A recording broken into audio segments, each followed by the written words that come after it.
un pensamiento ancestral precolombino, 1200 años antes de Cristo.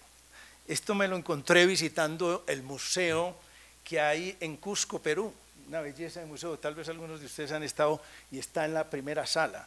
Dice este pensamiento: la grandeza de los pueblos no se mide por sus conquistas ni por su riqueza, se aprecia esencialmente por el desarrollo de sus sistemas sociales y en la coherente relación con su entorno natural. Mire, no necesitamos pensar, necesitamos recuperar aquello, 2000 años antes de, 1200 años antes de Cristo, que este vino es que hace 2000. Entonces, pregunta, ¿dónde nos perdimos? Estamos perdidos hace mucho rato, ¿no? Y lo vamos a ver porque tenemos que situarnos un poquito. Y en ese situarnos, miren lo que pasaba en el siglo XV y en el siglo XVI, que hoy un poco, y por eso lo pongo, porque se hizo una pequeña introducción, fue Ortega el que mencionó las crisis en 1700, también bancarias, etc. Mire, en el siglo XV y el XVI, con el encuentro y contacto entre Europa y América, se tuvo una noción clara de la unión de todas las partes que conformaban el planeta. Allá se tuvo esa idea de unidad que antes no se había tenido, y eso empezó a tener una gran fuerza. Fue en ese momento el inicio de la llamada era planetaria, que llevamos 500 años. En el Titanic que tú leías, lo de Edgar Morin, él menciona un poco esa evolución. Se planetizaron e intercambiaron, circularon entre regiones y continentes seres humanos, pueblos enteros, animales, plantas, minerales, etc. Período que fue marcado por la colonización y posteriormente por la descolonización de territorios y de pueblos a lo largo del planeta. Fenómeno que durara hasta finales del siglo XX, hasta hace nada, hace 10 años. Esto dejó marcas profundas, porque tenemos que explicarnos por qué estamos en la situación que estamos. Es que esto no viene de un mal gobierno de hace 3 o 4 o 5 o 20 años, aquí no, esto viene de más lejos, y tenemos que entender eso para poder saber hacia dónde tenemos que orientar nuestros esfuerzos y nuestros cambios en las formas de pensar. Dejó marcas profundas, dejó exclusión social, dejó inequidad, dejó injusticias muy variadas y muy graves, dejó violencias de muchos tipos. Todas las arrastramos hoy en día hasta el siglo XXI. Recordemos colonias emancipadas bajo el pensamiento europeo que promovieran ellos los derechos humanos, los de la mujer, los de las naciones, los de los pueblos. Eso lo estamos buscando hoy en la noción de desarrollo. Gracias a la crítica que existiera sobre el comportamiento que algunos pensadores en Europa llamaban como bárbaros, como lo hacía Montaigne. Imperialismo europeo que coincidiera y avanzara unido con la occidentalización del mundo. Entonces se propagaron modos de vida que hoy queremos cambiar y estamos obligados a cambiar, de comportamientos, de actitudes, de políticas, de formas de pensar y de actuar, y en donde ciencia, técnica, industrialización y comercio se vinculaban y articulaban de una manera muy inteligente y rigurosa. Era obvio apenas que ante aquello se presentase una resistencia por parte de civilizaciones y culturas a ese proceso de internacionalización. Hoy lo vemos explicado en varios continentes. Muchos pueblos se cerraron entonces y se aislaron, usando todo tipo de medios y argumentos.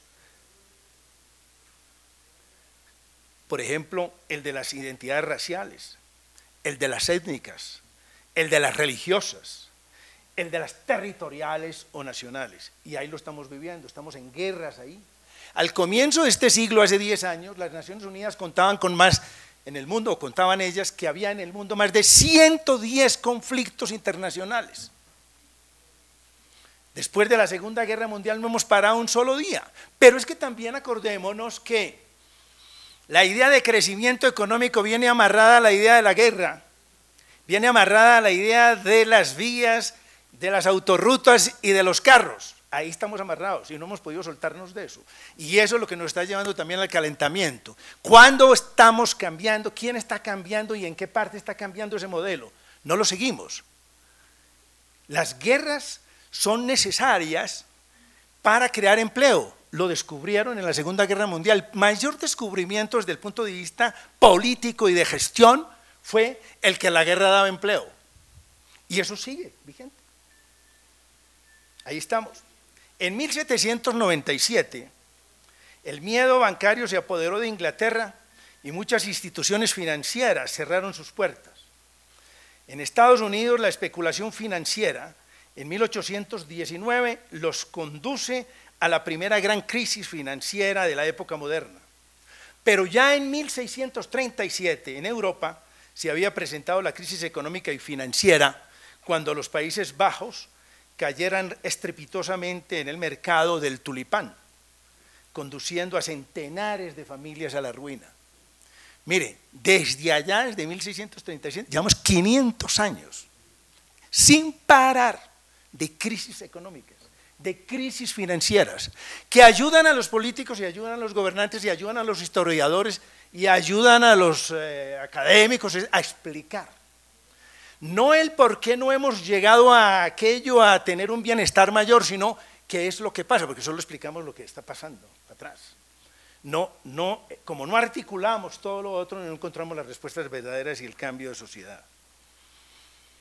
En 1825 se presenta la primera gran crisis de las bolsas de valores y hasta 1929 ese gran desplome al que nos mencionaba, o el que nos mencionaba Ortega hoy.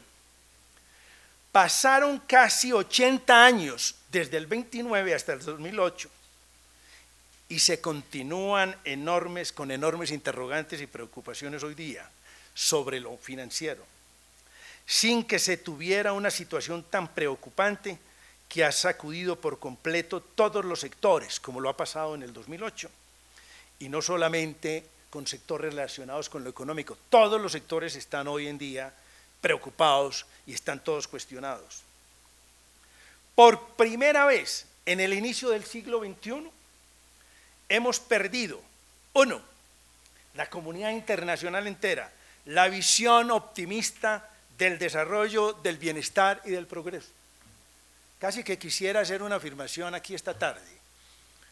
Hoy en día a muy poca gente le interesa discutir la palabra desarrollo. Está desgastada. Totalmente.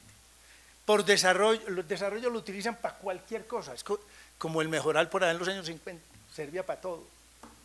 Hoy en día la palabra desarrollo ya no sirve para todo. Entonces la gente la tiene como sin cuidado. Hay que volver a reconceptualizar esa noción y a darle el brillo que requiere. Perdimos el que se está en un impasse frente al futuro. Perdimos también ese interés por el futuro.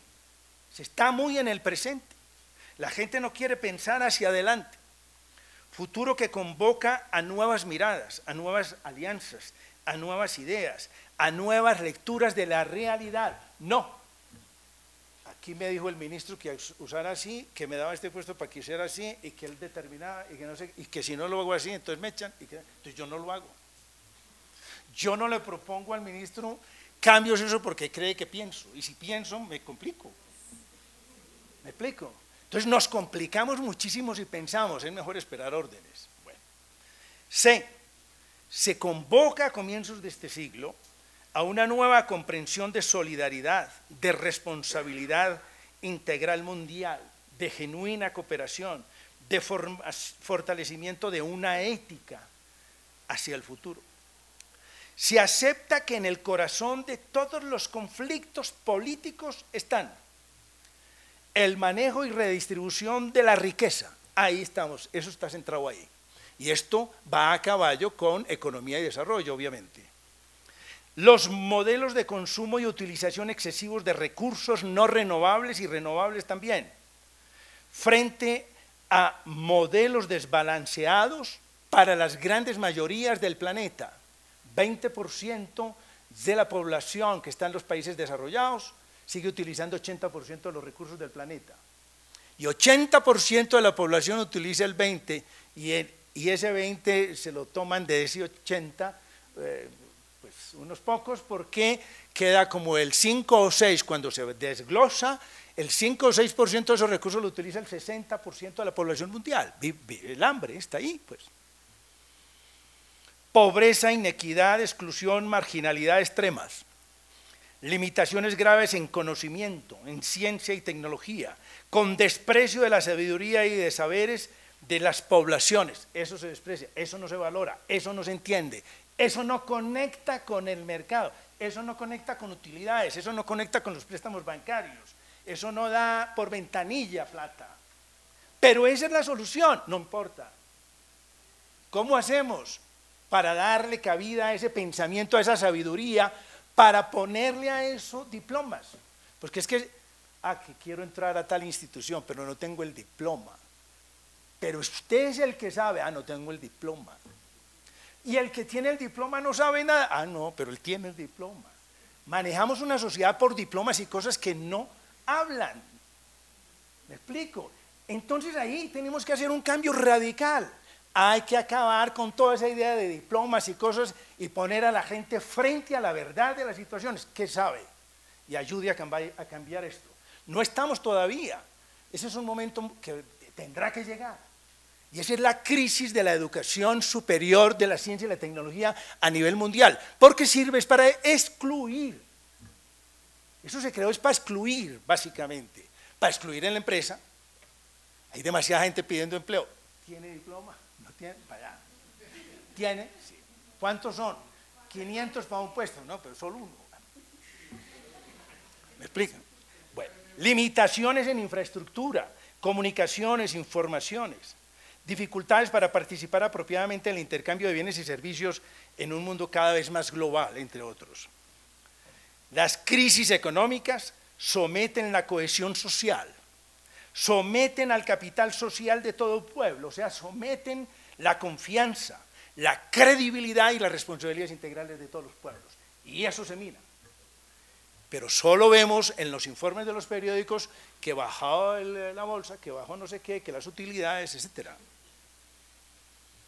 Las crisis financieras siempre mostraron que inducen a conducir los medios y los fines en las ciencias económicas, haciendo perder de vista o relegando las preocupaciones sociales, ambientales, culturales y mayores de los pueblos y los problemas fundamentales de cada sociedad. Se relegan. Surge en consecuencia el interrogante: ¿procurar entonces la confianza de los mercados, de los inversionistas, de las multinacionales o de los pueblos? Vamos para 10.000 millones de personas rápidamente, en una situación social muy difícil, que ustedes la saben, que se agrava todos los días con lo del cambio climático, etc. La aventura humana continuará interpelando la ciencia económica en todos los rincones del planeta sobre su enorme responsabilidad directa en la construcción de un genuino desarrollo sostenible. Así se afirmaba en Johannesburgo en el año 2002 en la Cumbre Mundial de Jefes de Estado sobre el desarrollo. Pero eso exige de una ética también global. ¿Quién la discute? ¿Con qué principios? Naciones Unidas lleva 60 años. ¿Cuáles son los principios que ha logrado en la Asamblea General aprobar? Las 110 religiones que hay en el mundo están vinculadas en una ONG, trabajan hace más de 20 años en ayudarle a las Naciones Unidas en discutir valores y principios que nos abran camino a una nueva idea de desarrollo de humanismo en el mundo. Solo se han puesto en 20 años y trabajan todos los días, yo estuve en eso 10 años con ellos, van en uno solo, muy claro, pero por suerte llevan uno que dice: no hagas a otro lo que no quieras que te hagan a ti. Ya eso es muy importante. Llevan 20 años y tienen que seguir trabajando las 100 y tantas religiones que hay en el planeta. Mire, estamos obligados casi a la reinvención de la ciencia económica en el presente siglo si queremos de veras ir hacia una nueva y exigente definición y contenido sobre el desarrollo, buscando ser éticos frente a las generaciones futuras y buscando un bienestar y una calidad de vida en el planeta y mantener la vida en el planeta con todos los riesgos en que estamos. Paul Krugman, el Premio Nobel de Economía, en el 2008, en su libro El retorno a la depresión económica y las crisis del 2008, afirma: creo que el solo obstáculo estructural importante para un mundo próspero son las doctrinas económicas obsoletas que nos rigen y que confunden las mentes de los seres humanos en todo el universo. Mire, Premio Nobel, hace nada, y él sigue escribiendo muchísimo. Una reforma completa del pensamiento económico se impone, pero esta no será posible mientras no se logre impulsar al mismo tiempo una reforma global del pensamiento en el mundo, porque esto no puede ser a par. Esto es fruto de una nueva mirada y de una nueva visión y una nueva forma de acercarse a la realidad y a lo humano, porque es que perdimos también la noción de humano. Hoy en día la muerte por desastres y tal de 48 personas en Manizales o de un tsunami 20.000 personas, etcétera, pasa casi desapercibida. Tiene más impacto el nombramiento de la reina mundial en esos reinados mundiales, no sé qué. La estrella de Shakira, muy importante, el 256 en Los Ángeles, ayer, mundial. Y todo el mundo aplaude y todo el mundo se levanta y se eriza la piel, me decía alguien. Pero no se nos eriza la piel por 30.000 muertos. Eso nos pasa, pero desapercibido. Algo está pasando. Economía y desarrollo están obligados, primero, a crear las bases de un mundo y un futuro viable, incluyente, equitativo y justo. Crear los caminos para hacer frente a la gigantesca crisis ambiental. Comprender que son inseparables de procesos de desorganización y reorganización, de transformación y de destrucción, de crisis múltiples, entre ellas la del ser humano, de lo cultural, de lo social, de la ecología, crisis de valores, crisis sobre la vida misma, crisis de la gobernabilidad mundial y de los estados, y de la progresión acelerada de la incertidumbre, de lo incierto y del caos, que está ahí, es lo único claro que tenemos, y lo único posible, concreto que llega. Aceptar que una evolución lineal de la economía y del desarrollo, mejor, de un futuro programado, dominado por modelos matemáticos o de otra índole, o herramientas de gestión, todo casi robotizado, no es factible, no es posible, no existe. Y eso es lo que le damos prensa todo el tiempo. Modelo matemáticos hicimos en algún momento, hace poquitos años, modelo de 500 variables, hicimos uno, yo participé de eso, con algunos físicos y matemáticos vinculados al pensamiento complejo, pero buscando pues entender unas realidades, solo con 500 variables. Cuando las aplicas juntas, te das cuenta que esos territorios, esos países no son viables. Entonces me dijo el director general de la ONU, guarda eso que nos van a echar. Obviamente, porque no se puede hablar, no se puede decir, juntar todas las cosas y decir la verdad. ¿Dónde está la verdad? Tratar de buscarla, eso es muy peligroso. Aceptar que la simplificación científica desde la economía, de las complejas realidades de toda sociedad y del acelerado proceso de globalización mundial deberá ser relegada. Aceptar que es urgente cambiar el sueño de dominar el universo y la naturaleza, es la búsqueda permanente desde la ciencia y de la tecnología, por la esperanza y aspiración del logro de una nueva convivialidad en el planeta. Tenemos que cambiar de paradigma, si no nos vamos a estrellar, pues ya como lo estamos haciendo actualmente. De todas maneras, todos estos elementos están mostrando que una nueva civilización está en gestación a nivel mundial, inspirada muchísimo por lo de Occidente, pero también que poco a poco toma partes importantes y muy buenas de otras civilizaciones y culturas, y esperemos que no las arruine a las demás y no nos sigan buscando que nos homogeneicen.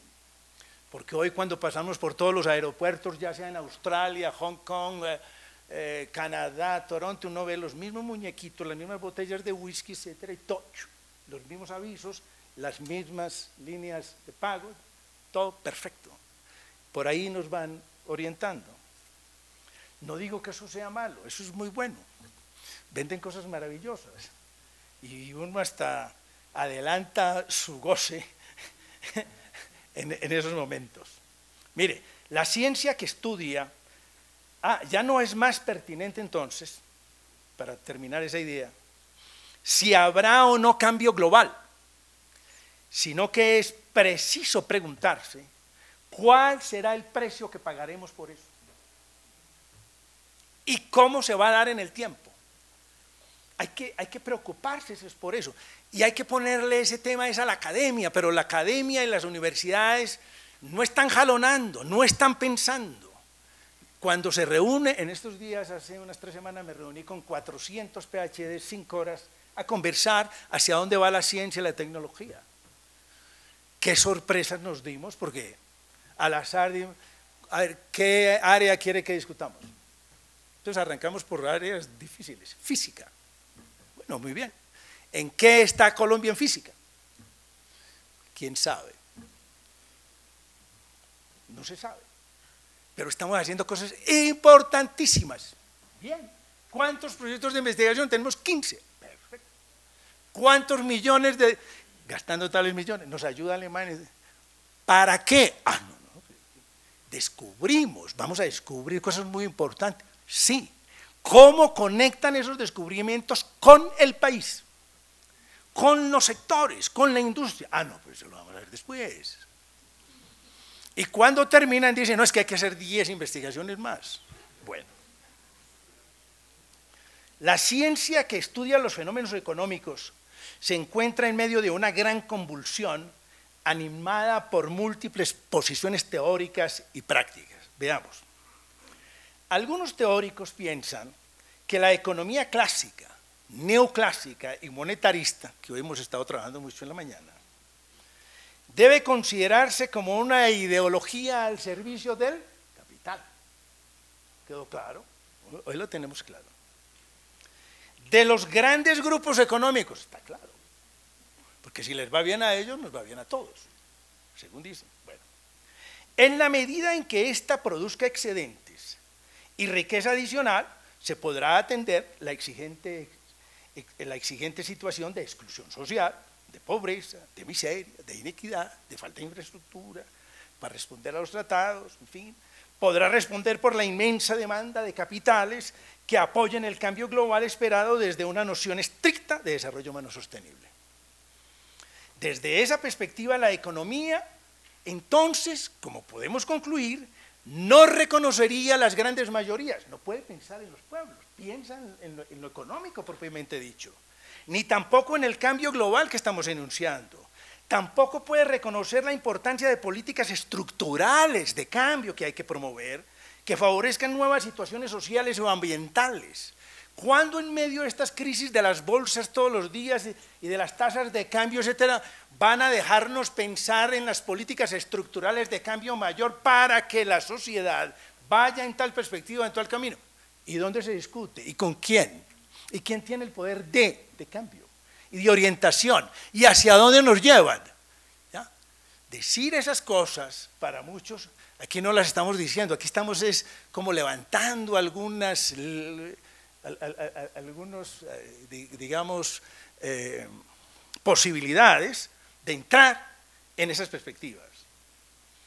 Desde entonces, pero economistas alternativos han comenzado a construir en los últimos 20 años una teoría económica transdisciplinaria más centrada en los problemas reales prioritarios de la humanidad, de las libertades y capacidades humanas, los deseos y aspiraciones de las poblaciones. Ortega mencionaba a Amartya Sen, que desde los años 90 viene trabajando con Naciones Unidas. Hay que decir también que Naciones Unidas en Nueva York tiene un equipo de más de 300 economistas, que los consulta, de los mejores economistas del mundo, buscando desde hace 50 años o 60, bueno, ¿cuál es la clave para poder poner esto como en orden y poder orientar a los países hacia ese orden que nos permita caminar hacia esa idea de desarrollo mayor y más exigente? Eso se hace, pero los cambios poco se ven, es decir, o se proponen. Ante lo anterior, entonces, economistas tradicionales insisten, digo economistas tradicionales por llamar de alguna forma, ante los alternativos, digamos los otros economistas, insisten en que es necesario continuar actuando en base a realidades meramente económicas y que no hay que dejarse llevar por las nuevas ideas que solo plantean utopías económicas. Y entonces ahí vino la gran conferencia ahora a comienzos de este siglo en Monterrey sobre financiamiento del desarrollo. Unos textos muy fuertes, muy bien concluidos, digámoslo así, pero muy difíciles de cumplir, y poco se ha avanzado realmente en esa línea prospectiva que se hizo de cambios en el sistema financiero mundial, del Fondo Monetario, en fin, y ahí vamos. Y se hacía en medio de la búsqueda también del cumplimiento de los objetivos, de los 8 objetivos del milenio hacia el 2015 propuestos por las Naciones Unidas y adoptado en la cumbre mundial del año 2000 en Nueva York por todos los jefes de Estado del planeta. Eso está en crisis también y tal vez ahora les daré unos 2 o 3 datos. Los economistas tradicionales trabajan en general por un equilibrio general, a pesar de que el mundo progresa en medio de desequilibrios profundamente crecientes, en todos los órdenes, alimentados por conflictos que no se detienen, como lo hablábamos. Trabajan y se preocupan por índices de crecimiento, la inflación, los costos de materias primas, las tecnologías, etcétera, etcétera, pero siempre de forma aislada, sectorializada, independiente. Eso no conecta con nada, es el dato el que da la orientación, y ahí los demás que se ajusten. Y entonces no se abre la economía, la ciencia económica, a las demás disciplinas fácilmente, en el día a día, en el hacer, en la gestión de los estados, para ir de encuentro a las realidades más complejas sobre las cuales hay que actuar, y entonces buscar desde las diferentes disciplinas las nuevas posibilidades metodológicas o instrumentales o políticas o de indicadores, etcétera, que nos orienten hacia otra cosa y nos vinculen de una forma mucho más clara y evidente ese trabajo hacia el desarrollo.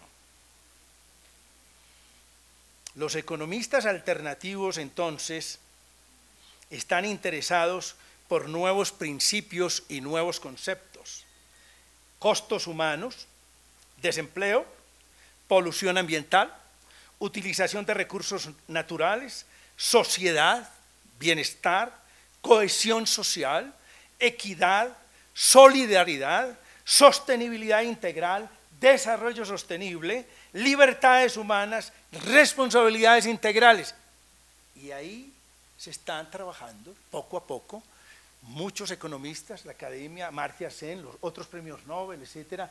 Poco a poco se va avanzando, ya hay muchas obras en estas perspectivas, en estas direcciones, pero en la práctica, en la gestión de lo internacional, del proceso de globalización mundial que tanto incide en la gestión individual de cada país, en cada momento político y en cada momento político, financiero, monetario del mundo, no está entrando a todos estos nuevos conceptos, muy poquito, muy poquito.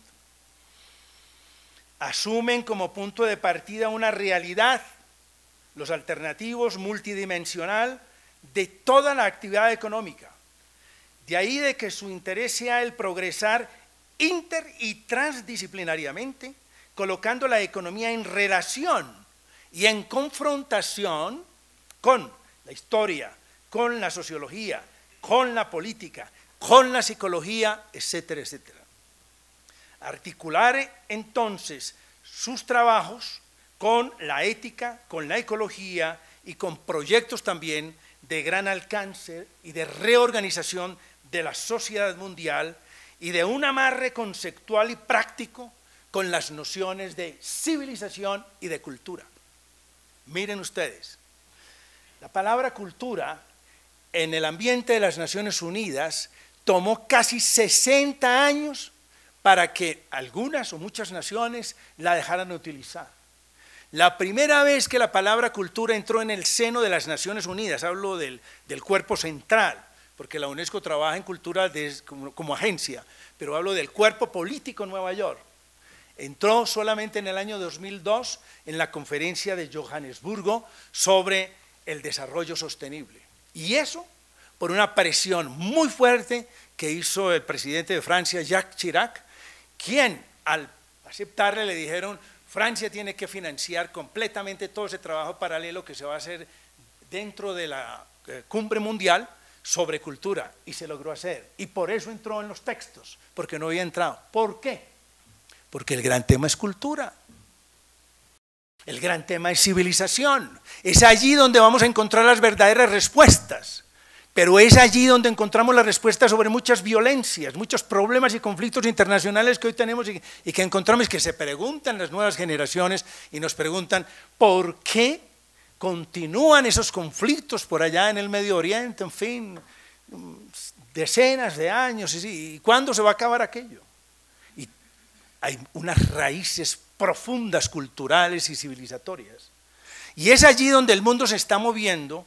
Cuando en este proceso de globalización lo financiero se ha internacionalizado tanto, las comunicaciones han ayudado a eso, los mercados se están moviendo hacia eso, el intercambio de productos y de recursos, etcétera, pero poco a poco eso nos va a llevar en las próximas décadas a un encuentro confrontacional entre culturas, entre civilizaciones, entre valores que ya se está dando y se está dando vía internet. Y las gentes y los niños y los jóvenes lo están resolviendo solos, aislados en sus rincones en la casa, vía los aparatos estos de internet. Y allí estamos creando unas estructuras mentales que no vamos a entender y ya no se entienden, porque toda esa información está entrando y no saben, digamos, digerirla. Y entonces, ¿hacia qué valores de sociedad, como hablábamos atrás, que nos implica esa noción de desarrollo que tenemos, vamos a ir? Critican entonces los alternativos las matemáticas como ciencia principal complementaria de la economía. El gran representante de la lógica matemática, Bertrand Russell, afirmaba que en matemáticas uno no sabe jamás qué es lo que uno trata de hablar, ni tampoco si aquello a lo que uno se refiere es verdadero. Keynes advirtió que toda decisión económica importante no debería ser inspirada sobre una previsión estrictamente matemática, que los gobernantes, los responsables de la conducción del mundo tenían que alejarse de eso. Leontiev, Premio Nobel de Economía, afirmó: raramente en la ciencia positiva moderna se logra construir una estructura tan elaborada como en la economía, sobre bases concretas tan estrechas y superficiales que no significan casi nada. Leontiev. Otros afirman que los manuales de microeconomía disponibles hoy en día son en general un escándalo. Existe una enorme distancia entre la teoría y los hechos, sin darse una medida común con lo que envuelven los diversos dominios de las ciencias naturales, las ciencias sociales y en general. Interesa, en general, desde lo económico, el productor, el consumidor, el cliente, olvidándose de reconocer que los seres humanos son complejos, biológica y químicamente libres, con deseos cambiantes permanentemente, con tendencias múltiples de proyectarse al futuro, siempre en movimiento y en acción, características que no pueden entrar en un modelo matemático económico. En 1932, el físico Heisenberg, Premio Nobel de Física, por haber establecido el principio de la incertidumbre, o sea, el principio de la indeterminación, afirmaba: No se puede prever con exactitud los hechos, ni se está llamado a conocerlos en términos absolutos. Y asimismo es necesario aceptar que su poder de intervención de esos hechos que no podemos conocer es real y sucede. Casi no logramos nosotros en el día a día conocer lo que pasa en nuestro contexto, se nos pasa la mayor parte. Por lo tanto, como decía Gabriel García Márquez, hay que dar un paso adelante, dejar de hablar de realidad e ir un poco más allá para poder tratar de buscar la realidad real, era su propuesta. Pero no hay tiempo para ir hasta allá.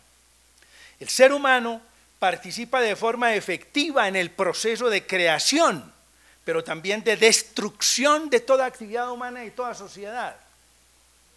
No es más un orden matemático seguro y un mundo experimental susceptible de ser matematizado. Lo que realmente cuenta entonces es un orden en movimiento y acomodo constante y un mundo rebelde a las matemáticas que en muy buena parte a todos se nos escapa. Philippe Saint-Marc afirma: esta economía bárbara provoca la crisis severa del ser humano hoy día. Lester Rowe, heredero intelectual de Keynes, decano del Business School de Massachusetts Institute, afirma que una vez terminado el comunismo aristocratizante, solo restaba la lucha o la pelea del capitalismo contra el capitalismo, algo que sucederá. El saber económico se presenta más como de naturaleza técnica, orientado a clarificar la toma de decisiones al interior de un cuadro político determinado, cultural u organización, según Bernard Perl. La expansión de la economía se fundamenta en una extensión de la cultura objetiva en detrimento de la cultura subjetiva.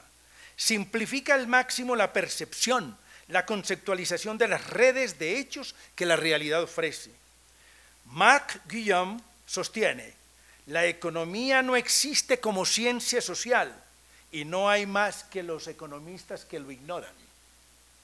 Todo lo anterior solamente con estos elementos para señalar la complejidad que hoy en día a la cual tiene que enfrentarse la ciencia económica y quienes trabajan en ella. Complejidad que se manifiesta en 1. Sociedad de la información y del conocimiento. Es decir, la gran confrontación en y con el capitalismo se da hoy en día y se dará en el futuro en el campo del conocimiento. Ya se está dando. Cada vez más representado en el tema del software, al que me refería como ejemplo a ustedes hace un momento cuando hablábamos de la Conferencia Mundial de Ginebra. 70% del Producto Interno Bruto de los Estados Unidos hasta hace poco tiempo, hoy es más, está vinculado a los servicios y a los productos vinculados al software. Esa ha sido la gran revolución. Ellos se están dando cuenta que el desempleo no lo van a poder acabar solo vía servicios y este tipo de productos, y que las industrias tradicionales, estas industrias que hacen productos, etcétera, que desplazaron ellos hacia la India, hacia Asia, etcétera, en general, donde había unos salarios más bajos, en fin, van a tener que volverlas a traer a Estados Unidos porque es la única forma de poder tener un empleo más aceptable, si no el impacto político es demasiado grande. Estamos en un nuevo ordenamiento y vamos y venimos pensando en qué hacer con el empleo. Tal vez lo que tendríamos que aceptar en este momento es que en las próximas décadas, como ya está pasando, la noción que teníamos de empleo tradicional ha cambiado. Seguirá cambiando profundamente y tendremos entonces, o tendrá la humanidad, la gran posibilidad de buscar una concepción de sociedad, de bienestar y de calidad de vida en donde el trabajo no sea lo fundamental, sino el vivir. Pero el vivir con una calidad de vida, de consumo, de demanda de productos, etcétera, más aceptable con la sostenibilidad y por lo tanto ser muy ricos, pero como dice el cuento, el que más rico es el que menos requiere, el que menos demanda. Cambiar hacia ese nuevo paradigma, no como hoy, que en los países desarrollados, y por eso hemos entrado capitalismos apátridas, hablábamos de los financieros, del sistema financiero, la utilización de las TIC, etcétera, movimiento de capitales con una tecla, ¿sí?, que viajan permanentemente de un lugar al otro en el mundo en minutos, salen, entran, en fin, son nuevas realidades muy preocupantes. Es obligatorio entonces un control supranacional de todo lo que es lo financiero, pensando en esa estabilidad y búsqueda de un desarrollo sostenible y humano, como un gran imperativo ético. La mundialización de la economía deberá estar vinculada a la mundialización de la política en términos de libertades públicas, de bienes internacionales, de derechos sociales, de respeto a civilizaciones y culturas. Y todo incide en la formación de un tejido institucional legal mundial, es decir, en la gobernabilidad mundial, la cual Naciones Unidas está muy débil, a pesar de que ha iniciado hace 20 años su reforma, no ha podido avanzar. Básicamente han estado buscando la reforma del Consejo de Seguridad, pero no se ha podido hasta ahora en 20 años. Y se requiere esa gobernabilidad mundial. ¿Quién la va a dar? ¿Cómo se va a dar? Son expectativas enormes, pero se requiere con muchísima urgencia para poder poner esa globalización en marcha en una perspectiva más cercana a los seres humanos, más cercana a responder éticamente a las generaciones futuras por los grandes desafíos que están pasando. Y finalizando, casi, porque ya veo aquí que me tomé más de los pocos minutos que les decía, interrogar en profundidad las nociones de desarrollo y de sostenibilidad. Eso queda clarísimo. Si no las interrogamos, no vamos a ir demasiado lejos. La noción actual de desarrollo se sustenta en una base tecnoeconómica, poco ética, o como muchos lo afirman, antiética, con sus diferentes motores. Buscamos hoy día por muchos caminos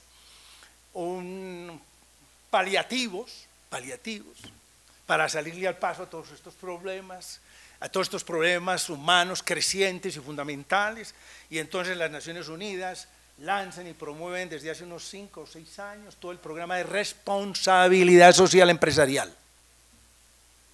Fábricas de armamentos sacando platicas para dar leche a los niños del medio rural, o dar zapaticos mientras hacen las máquinas de guerra, y así sucesivamente. La pregunta es, esto se hacía en la Edad Media, la pregunta es justicia. Es más, con unas normas políticas, monetarias, etcétera, usted puede ganar muchísimo más para aliviar pobreza que tratando de quebrarse la cabeza creando programas de responsabilidad social que luego van al tema de publicidad de las empresas y de los productos.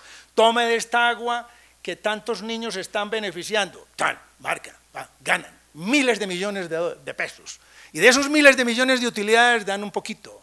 Tome esta agua que está vinculada con el progreso del país. Entonces, lo que hemos dado con una serie de propuestas que se han hecho como responsabilidad social es nuevas preocupaciones. Claro, que se ha avanzado mucho en economía social, por ejemplo. Francia es uno de los países que hoy en día el 40% del PIB surge de todas las instituciones que trabajan con esa noción de economía social, donde están las cooperativas, por ejemplo. Y vemos surgir, ya se presentaba hoy, bancos como el Grameen Bank y otros. El Grameen Bank, del 2005 a ahora, ha aplicado 10 billones de dólares en proyectos en los pobres, y una política que el profesor Yuños, que lo trajimos aquí a Colombia, y de ahí surgen Banca de Oportunidades y otros, nos explicaba, él fue consultor nuestro desde hace muchos años. Ellos como principio prohibieron recibir regalos o dádivas para el Grameen Bank. Todo es esfuerzo de la comunidad y los pobres. 10 billones de dólares. Muy bien, hemos visto entonces que en lo internacional está la cooperación multilateral, la cooperación bilateral, la cooperación entre regiones, la cooperación entre las empresas, las multinacionales, etcétera. Y todo esto debe concurrir hacia esos objetivos mayores del desarrollo. Termino diciéndoles lo siguiente. Yo pienso que hay que guardar unas palabras que son claves en temas como este. Primero, enfatizar la comprensión, lo que sucede en el contexto. ¿Dónde está la verdad? ¿Dónde está la oportunidad? Segundo, pensar, no informarse, no solo conocer, no solo tener más conocimientos, es ver y entender la vida compleja de sociedad. ¿Qué debemos saber hoy? La pregunta. ¿Qué debemos hacer hoy? ¿Qué nos es permitido esperar hoy y en los próximos años?